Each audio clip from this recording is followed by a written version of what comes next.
Hello दोस्तों, आपका स्वागत है मेरे AKVK सिविल इंजीनियरिंग चैनल में। और आज हम पढ़ेंगे manufacturing of ordinary pot and cement. हमने सीमेंट के बारे में पहले पढ़ लिया था, ठीक है।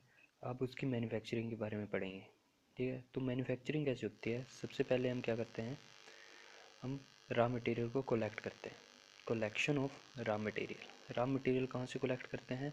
जो हमारी क्वेरीज होती हैं, ठीक है, वहाँ से हम रॉ मटेरियल को कलेक्ट करते हैं। क्वेरीज का मीनिंग क्या हो गया कि मान लो कोई खदान हो गई, या पहाड़ों से भी जो हम पत्थर लेते हैं उनसे भी हम सीमेंट को बना सकते हैं, ठीक है, उनको पाउडर के फॉर्म में कन्वर्ट कर कर। तो देखो, collection of raw materials. The raw material that is calcareous, जो मैंने बता दिया पीछे, as well as argillaceous materials are quarried from nearest quarry, ठीक है। नियरेस्ट क्वेरी से हम लेते हैं कैलकेरियस मटेरियल और आर्गिलेसियस मटेरियल। मैंने पिछले लेक्चर में बता दिया है। अगर आपने हमारी पिछली वीडियो नहीं देखी तो प्लीज़ पहले वो देखिए, और मेरे चैनल को सब्सक्राइब कीजिए और वीडियो को लाइक कीजिए। बेल आइकन पर भी क्लिक कीजिए ताकि मेरी नई वीडियो आप तक पहुंच सके। चलो आगे बढ़ते हैं हम। Mixing of raw materials. Raw material तो हमने ले लिए, तो अब उनकी मिक्सिंग करनी है। तो जो मिक्सिंग होती है, ठीक है, वो दो पार्ट में होती है, एक ड्राई प्रोसेस, एक वेट प्रोसेस। तो सबसे पहले हम बात करते हैं ड्राई प्रोसेस की। तो ड्राई प्रोसेस में क्या है, कैलकेरियस और आर्गिलेसियस दोनों को हम अलग अलग लेंगे, और जब उनको पाउडर फॉर्म में कन्वर्ट कर देंगे, बाद में उनको मिक्स कर देंगे, ठीक है। तो सबसे पहले इसमें हम लेते हैं कैलकेरियस में लाइमस्टोन। लाइमस्टोन कैलकेरियस का पार्ट होता है और आर्गिलेसियस का पार्ट क्ले होता है।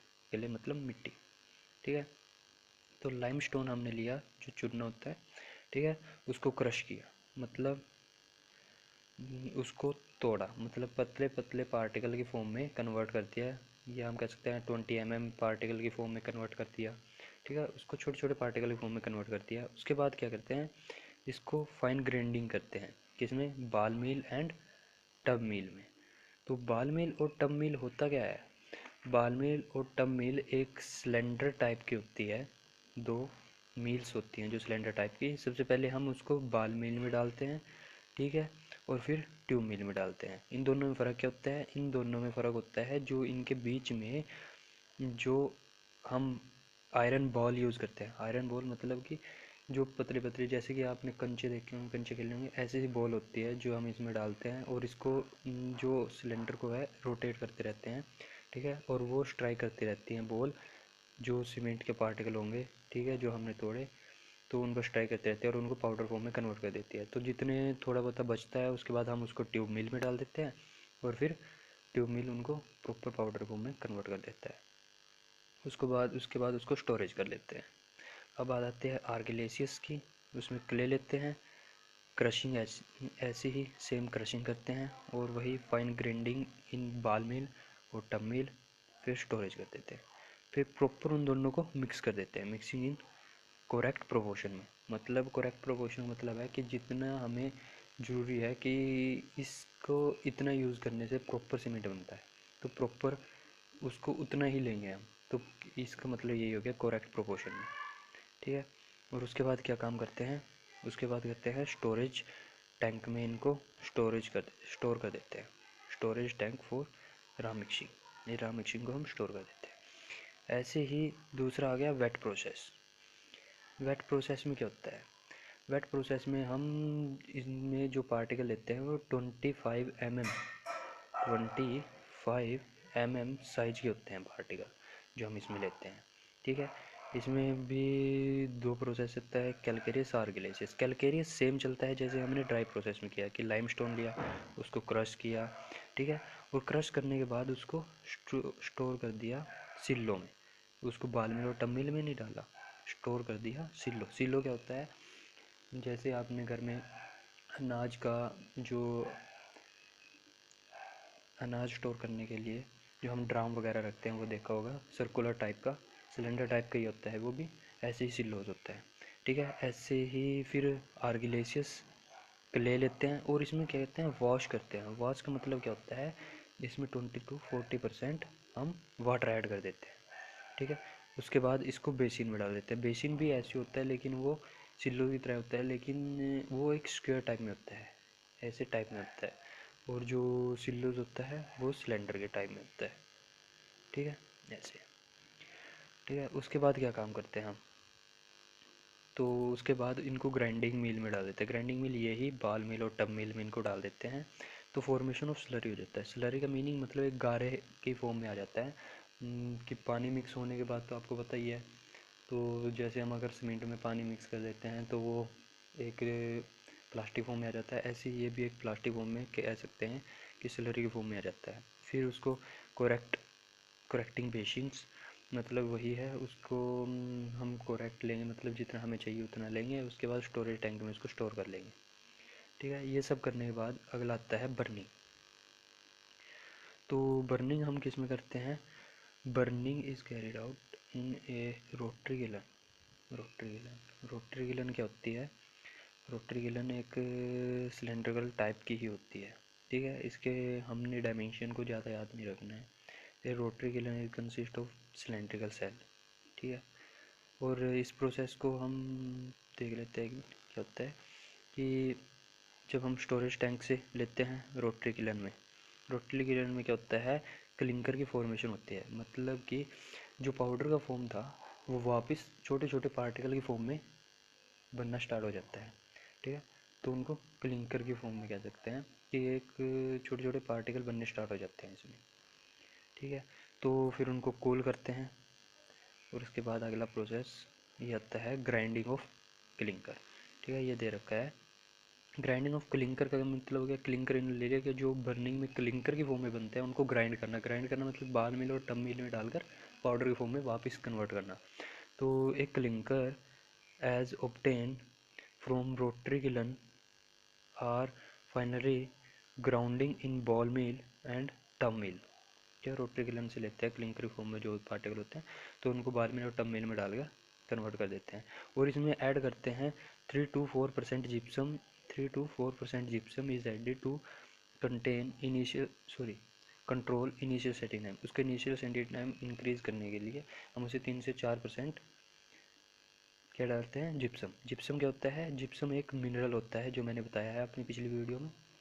जो आपने नहीं देखी तो पीछे जाकर मेरी पिछली वीडियो देखो पहले।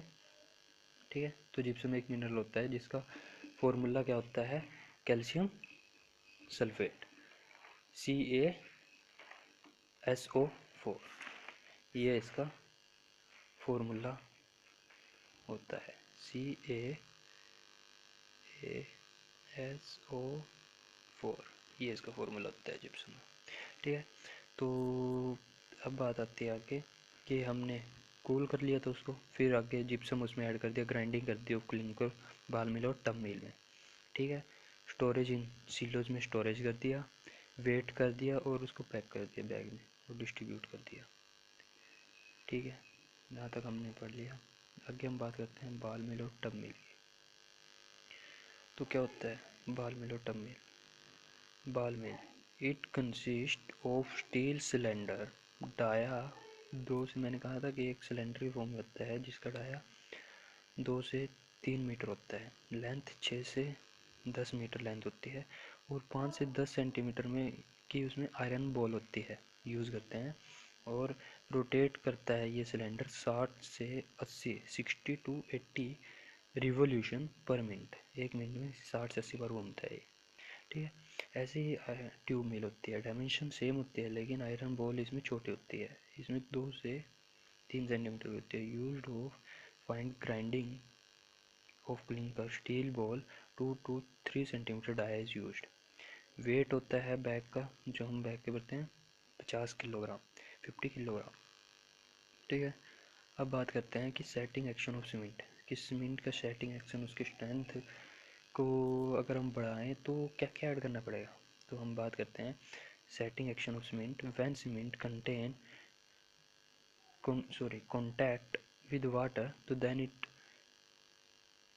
it continuously then it set continuously, it gain 70% strength 28 दिन और 90% स्ट्रेंथ इन 1 ईयर। ठीक है, अब बात करते हैं इसमें हम ट्राई कैल्शियम सिलिकेट। अगर हमने ट्राई कैल्शियम सिलिकेट की मात्रा को बढ़ा दिया, ठीक है, या कम कर दिया, तो उसका क्या फ़र्क पड़ेगा? इट हाइड्रेट मोर रैपिडली, ये जल्दी रिएक्ट करता है वाटर के साथ, ठीक है। अर्लियर स्ट्रेंथ डेवलप करता है, it developed earlier strength. It has less resistance to chemical attack, को ये लेस रजिस्ट करता है कि जो हमारा केमिकल अटैक पड़ेगा बाहर से इन्वायरमेंट का, उसको रजिस्ट नहीं करेगा इतना। और 40% सीमेंट में होता है। अगर इसकी मात्रा को कम कर दें तो क्या होगा? स्ट्रेंथ इसकी अर्लियर नहीं लेगा, ये लेट हार्ड होगा, ठीक है।